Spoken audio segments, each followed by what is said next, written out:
Du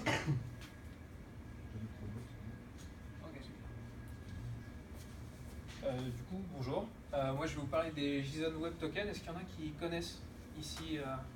Ouais, c'est plutôt utilisé. Hein. Moi, je vais vous en faire. Hop, pardon. Je vais vous en faire une présentation rapide et une introduction. En fait, c'est plutôt une introduction.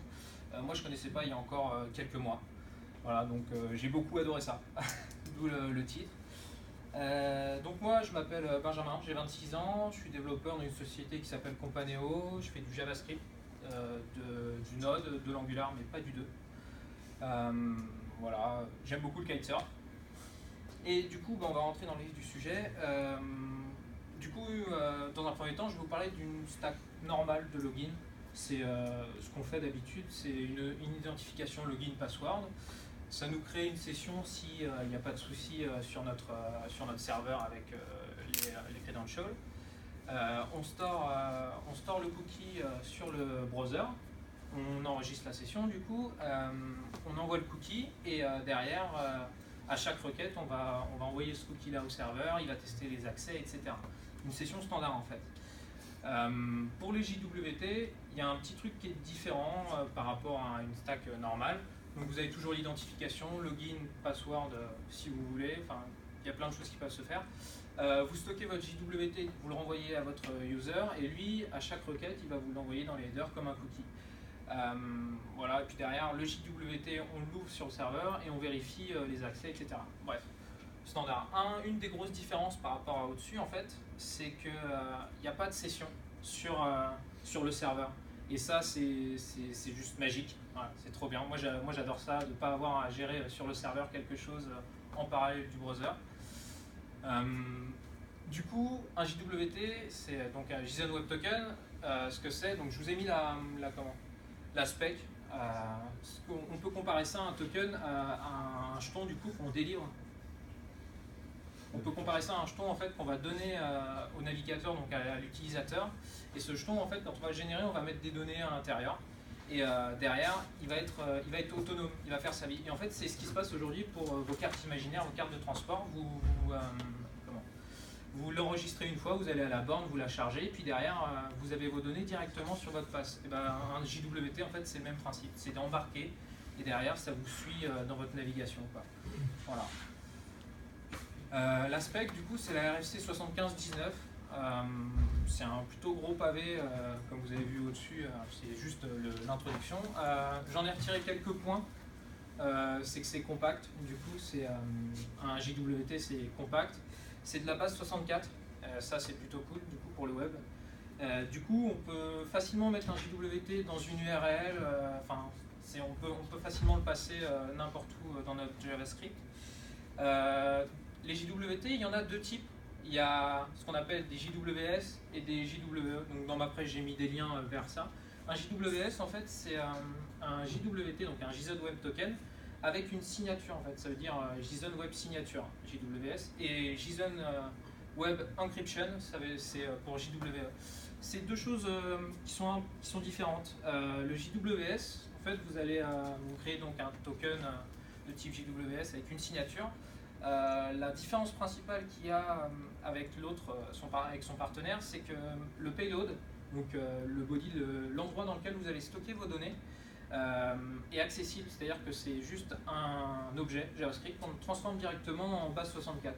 Donc vous derrière, si vous chopez sur un navigateur n'importe lequel un token et que c'est un JWS, vous pourrez voir les datas qu'il y a à l'intérieur. C'est une chose à garder à l'esprit parce que son comparse, du coup, le JWE, lui, va chiffrer en fait les données et va les rendre inaccessibles. Vous pourrez y avoir accès et donc ouvrir ce JWT seulement si vous avez la clé privée si vous êtes sur le serveur ou une clé publique que vous aurez transmis en amont. Quoi. Donc voilà, deux choses différentes, JWS et JWE. Moi, je vais vous parler principalement de JWS parce que c'est ce que j'ai utilisé. Et ce qu'il faut savoir, c'est qu'on peut mettre un JWE, on peut encapsuler un JWE donc avec un body caché par une clé en fait, chiffrée. On peut l'encapsuler dans un JWT derrière, c'est-à-dire que vous ne voulez pas que vos données soient accessibles, vous chiffrez ça en JWE et ensuite vous le balancez dans un deuxième token. Voilà, c'est Inception un petit peu. Donc voilà, il faut savoir que ça existe, c'est possible.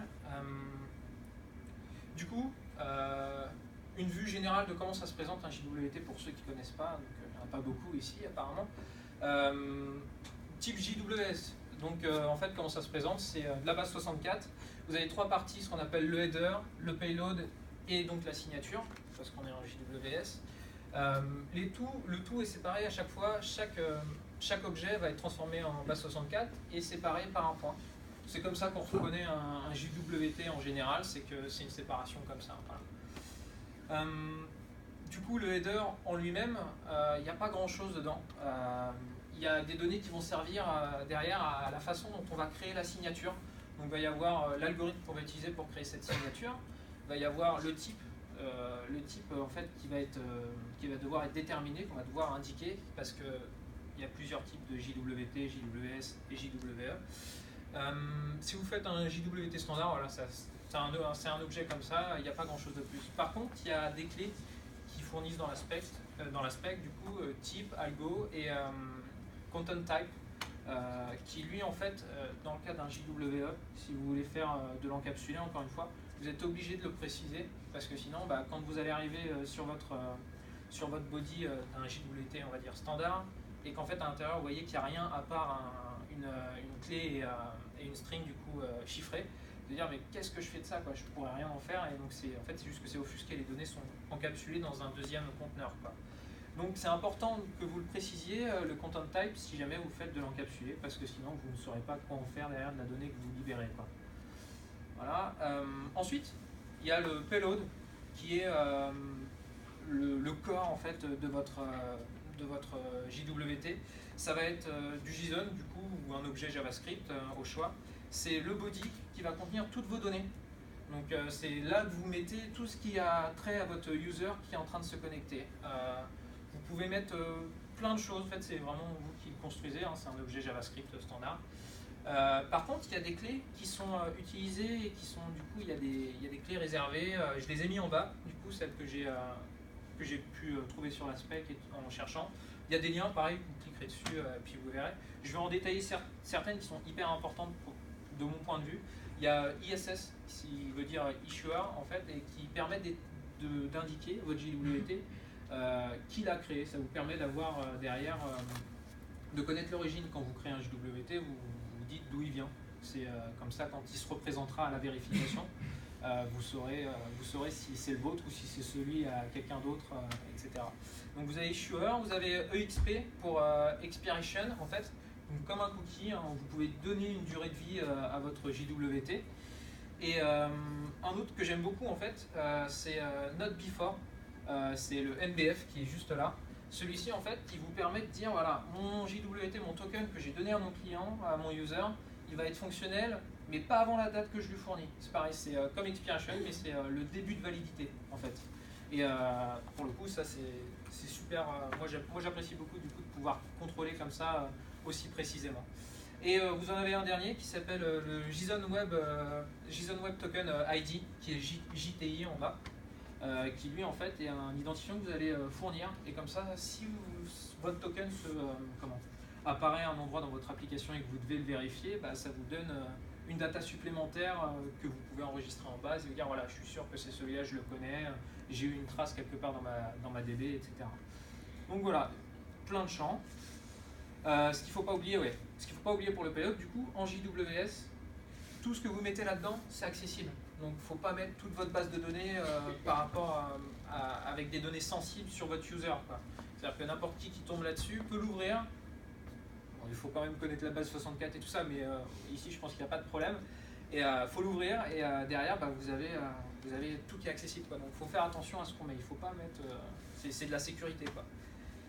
Et puis enfin, il y a la signature qui elle va permettre de sécuriser votre token. C'est-à-dire que quand vous allez le créer, vous remplissez le header, le payload, et en fait la signature, ça va être un mix des informations que vous avez remplies avant. C'est-à-dire qu'on va prendre à l'instant T du coup le header, on va le transformer en base 64, on va prendre aussi du coup le payload, comme c'est indiqué, et on va faire passer tout ça dans un algo qui va chiffrer le mix des deux. On lui ajoute une passphrase en secret, généralement ça se passe comme ça, et derrière ça vous ressort une string en base 64 et qui fait la fin en fait qui correspond du coup au dernier élément en fait, qu'on voyait au début. Voilà, cette signature, en fait, au moment où vous l'avez fait, les données qu'il y avait dedans permettent de figer les datas, et si jamais quelqu'un prend votre token, le modifie au niveau du payload, et qu'il arrive derrière dans la vérification, la librairie qui va valider votre token va essayer de reproduire la signature qu'elle a et, par rapport au payload et au header. Si elle a quelque chose de différent par rapport à la signature que vous avez fournie dans le token, on va vous dire que là c'est mort, votre JWT est corrompu. Donc voilà, c'est une sécurité qui est plutôt la bienvenue et qui fait que je pense que cette spec du coup est vachement de plus en plus utilisée, quoi. Quand j'ai utilisé du coup cette spec dans mon travail, puisque mes patrons m'ont demandé de faire un back-office où on avait une sécurité un peu plus récente, quoi, au niveau spec et techno, je l'ai fait, et du coup, moi il y a des choses que je me suis imposé, il m'a semblé que c'était des bonnes pratiques. La première, du coup, c'est ne pas stocker votre JWT en base de données. C'est comme votre password, vous ne le stockez jamais en clair. Bah là, c'est le même principe, vous ne stockez pas une possibilité d'accès dans votre base de données à votre bac, parce que sinon, il suffit qu'on hack votre base et puis on a les accès derrière pour faire d'autres trucs, pour faire plein de choses, et on n'a pas envie de ça. On met pas, dans le cadre d'un JWS, du coup, on met pas de données sensibles dans le body de payload. Ça vous évitera des problèmes si ça tombe entre des mains qui veulent que ça. On en profite pour utiliser du coup du HTML5 pour stocker les JWT qu'on renvoie au browser, parce que du coup c'est web friendly, c'est vraiment fait pour le JS base 64, objet JS, donc on en profite, on fait du local storage et du session storage, quoi. C'est vraiment fait pour ça. Les JWT comme les cookies à l'intérieur des headers quand vous envoyez une requête vers votre serveur. Utilisez une durée comme les cookies, pareil, pas le temps infini, pas de temps infini au niveau de la durée de votre JWT, parce que une fois que vous l'avez relâché dans la nature, votre JWT il est autonome. Donc vous ne savez pas où il va atterrir, vous ne savez pas qui va l'avoir entre les mains, vous n'avez aucun moyen de le manager derrière, sauf si vous avez prévu des trucs que je vous montrerai après. Du coup, une fois qu'il est dans la nature, faites en sorte qu'il ne dure pas trop longtemps et qu'il ne vive pas trop longtemps, quoi. Utilisez d'office issuer, la clé dans le payload qui va vous permettre de savoir d'où vient le JWT que vous avez créé et relâché dans la nature. C'est juste hyper utile parce que si vous avez un service qui va créer vos JWT et que derrière d'autres services à vous vont juste vérifier ça pour dire voilà, est-ce qu'il a les droits pour accéder avec ce JWT unique à mon service X et à mon service Y. Quand ça arrive sur X et Y, vous savez d'où ça vient et c'est une sécurité en plus, quoi. Et puis moi je me suis imposé de ne pas faire de JWT dans un JWT, du coup un JWE, du coup quelque chose de chiffré dans un JWT standard avec une signature. Je l'ai gardé simple et stupide, voilà, c'est pour ça KISS. Et une chose importante à faire, c'est ne pas croire les données qu'il y a à l'intérieur de votre JWT si vous n'avez pas d'abord la validation qu'il est bien au niveau de la signature, que votre leak vous a pas dit voilà, il est vérifié. Parce qu'il y a des hacks qui sont apparus récemment, en fait, dans les 5 derniers mois. Il s'est avéré que les implémentations de l'aspect JWT autorisent, en fait, quand on est en fait au niveau du header, on peut mettre en fait en algorithme, on peut mettre rien. En fait. Et il y a plein de librairies qui n'ont pas géré le cas où on met rien, qui disaient s'il n'y a rien, du coup je ne le vérifie pas. Et du coup ils sautaient la step de vérification et en fait on pouvait modifier les données. Et si on avait mis known, en fait, ils ne vérifiaient pas du tout. Peu importe que le JWT à la base avait une signature et avait été généré avec un algorithme, s'il y avait known dans le header et qu'il ouvrait le header en premier, ça bypassait tous les checks et il pouvait rentrer dans le système avec ça, quoi. Donc voilà, vraiment éviter de croire les données avant qu'elles soient validées. Du coup, ça marche comment? C'est simplement vous loguez, on vous renvoie le JWT sous forme de string, et puis derrière pour vos requêtes, on passe le JWT dans les headers, ça passe, il est validé dans ces cas-là, on envoie ce qu'on a demandé, ce qui nous a été demandé, et si ça passe pas, erreur, etc. Si ça vous intéresse, du coup, j'ai fait une petite implémentation en Node, juste pour montrer, pour ceux qui ne connaissent pas, comme c'est une introduction, la simplicité du truc. Donc, ouais. Bon, au pire, 5 minutes, je sais pas si vous aurez des questions. Je la fais pas, et puis il y a un repo, je vous donnerai le lien à la fin. Parce que je suis même pas sûr que ça va marcher en live, l'effet démo. Et il y a les pizzas, ouais, c'est ça. Du coup, le dernier point, c'est généralement quand on crée, c'est un point que je voulais aborder, c'est une problématique que nous on a eue. Moi, dans ma boîte, le bac qu'on a utilisé, en fait, c'est des gens qui ont. Donc, déjà, nous, ils créent un JWT juste avec un login. On ne vérifie pas le password parce que c'est des gens qu'on a inscrits dans notre base nous-mêmes. Donc, on est sûr de notre base de données. Et donc, on se repose sur la sécurité du mail. Derrière, ils reçoivent un email avec leur token. Et on avait un souci, c'est qu'on voulait manager ces tokens et les autoriser ou non, ou qu'ils puissent le manager eux-mêmes. C'est-à-dire qu'ils puissent révoquer eux-mêmes leur token si jamais on a des collaborateurs qui sont sous notre responsabilité et qu'il y en a un qui s'en va vers une autre boîte, etc. On voulait être sûr que chaque personne puisse révoquer les droits d'accès de ses collaborateurs partis et qu'ils ne puissent pas continuer à se servir dans le back-office des données qu'on mettait à disposition. Résultat des courses, il s'est avéré que nous, on a dû manager tout ça, et sauf qu'un token, une fois qu'il est dans la nature, il est valide, quoi. Il est valide jusqu'à la date d'expiration ou quelque chose change dedans. Du coup, nous, ce qu'on a fait, c'est qu'on a pris le user agent et en fait, la machine qui utilisait le token à la base était enregistrée dans une base de données. Donc, c'était notre clé d'identifiant avec ce JWT. Et dès que la personne voulait révoquer les droits, on supprimait cette clé unique du coup de user agent de notre base de données. Et en fait, ça nous permettait de manager ça même s'ils étaient dans la nature.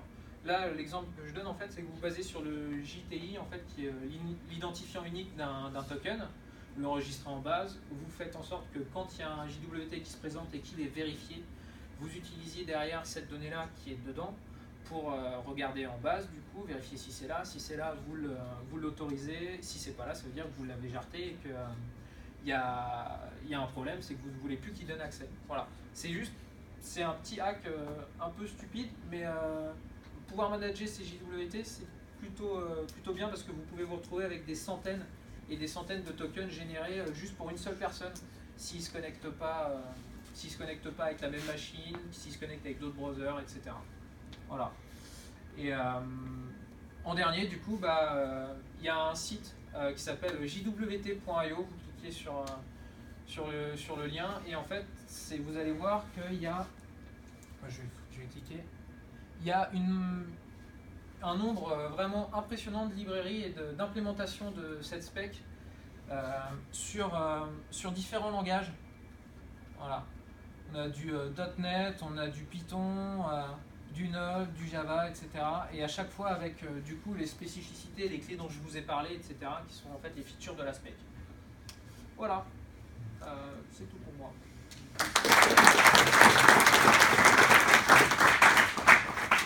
Question du coup? Comment insérer le jeton dans le header d'une requête d'un formulaire, d'une requête de soumission d'un formulaire? C'est quand tu craftes ta requête en fait, que si tu fais de l'Ajax, tu envoies dans ton header. Je parle formulaire. Un formulaire HTML basique. Ouais. Ça, j'ai pas été confronté, donc je suis pas trop dans un champ caché. Ouais, voilà, à la limite, tu le mets dans un champ et puis si tu le récupères en input hidden, voilà. On va le faire en Ajax avec. Non, mais pour modifier le header, il n'y a pas plus facile que Ajax. Voilà. Tu le mets dans quel header? Moi, alors du coup, dans le header, par contre, pour récupérer le header. Du coup, j'avais préparé ça, c'était pour ma démo, j'avais préparé les requêtes et moi en fait je le mets dans juste un header qui s'appelle T. Voilà. Il n'y a pas de. Si. En fait, si. Moi je l'ai pas, dans ces cas-là, je l'ai pas. Authorization. D'accord. Si tu mets bearer, espace, ton token. Ça j'ai manqué. Voilà. J'ai bien fait de faire qu'une introduction. Je suis pas un expert. C'est cadeau. Ok, j'ai appris un truc du coup. Ouais. Oui, moi en fait, je travaille avec l'anglais, je suis sur le droit. C'est spécial aussi, mais du côté serveur. Et on a une option sur un langage cloud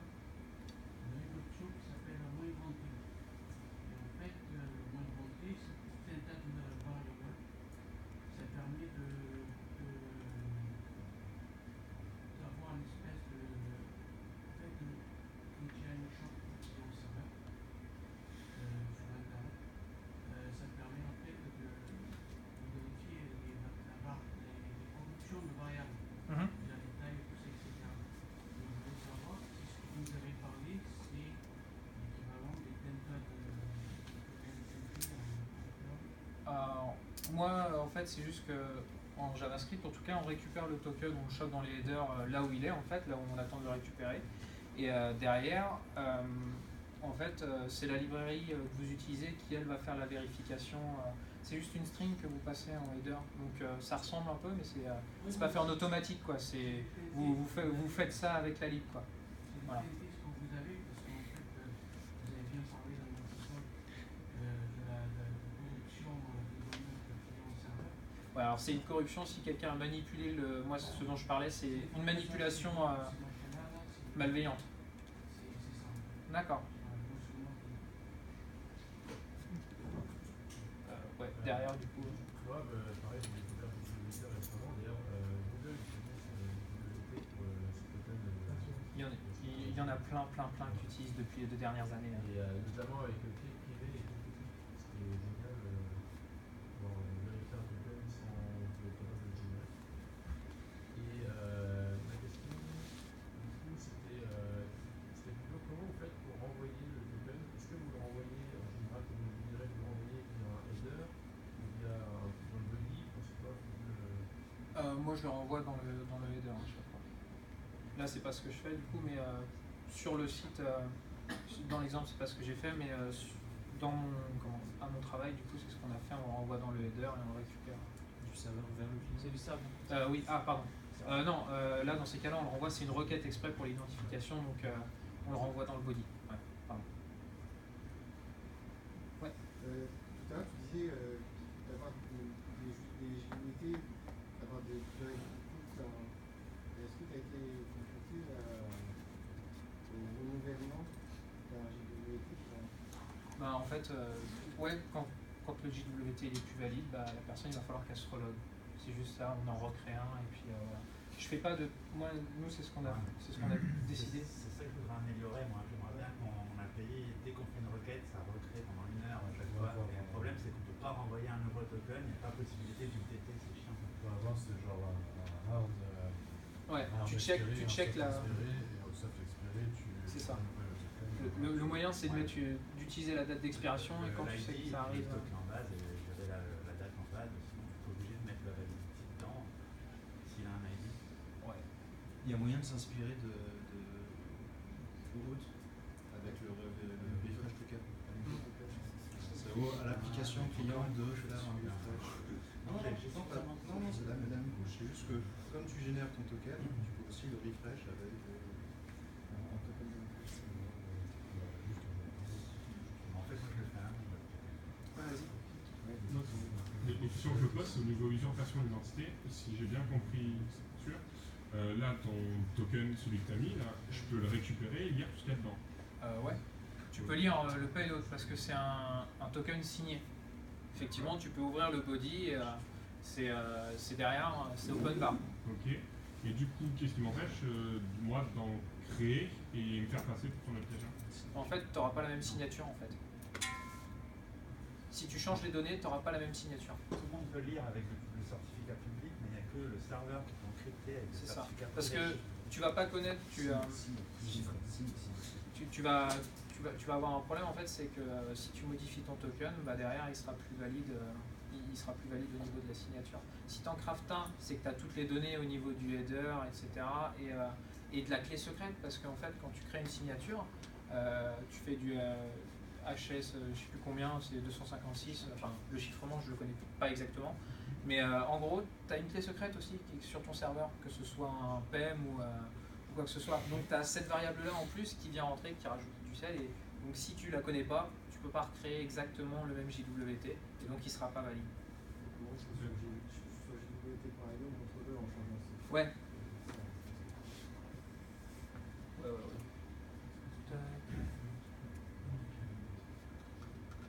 Du coup, les exemples que vous avez vus, que je vous ai montrés, c'est simplement ce site-là. Et si tu as, du coup, ouais.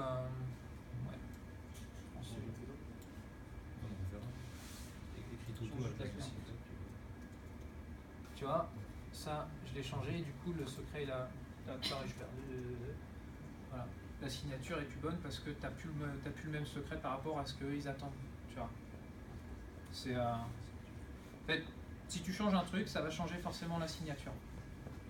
Donc tu peux pas le recréer comme ça, à moins de connaître la clé qui est sur le serveur. Ouais, donc en fait, tu peux le recréer, mais à l'identique, mais de toute façon, tu vas arriver à date d'expiration, donc tu peux t'en servir jusqu'à date d'expiration.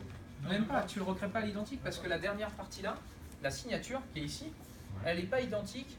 Si tu n'as pas la, la clé, elle n'est pas identique. Et lui, en fait, il va se baser sur ça, qui va essayer de recréer à partir de cette donnée-là et cette donnée-là, quand il fait la vérification. Donc s'il n'a pas ça et ça qui ont changé, c'est cool, mais s'il n'a pas la bonne clé, la signature sera différente et du coup, il ne pourra pas la reproduire et du coup, il va t'éjecter. Puis en plus, c'est en HTTPS, ça ne fuite pas, ça déjà. Non. Voilà. Merci.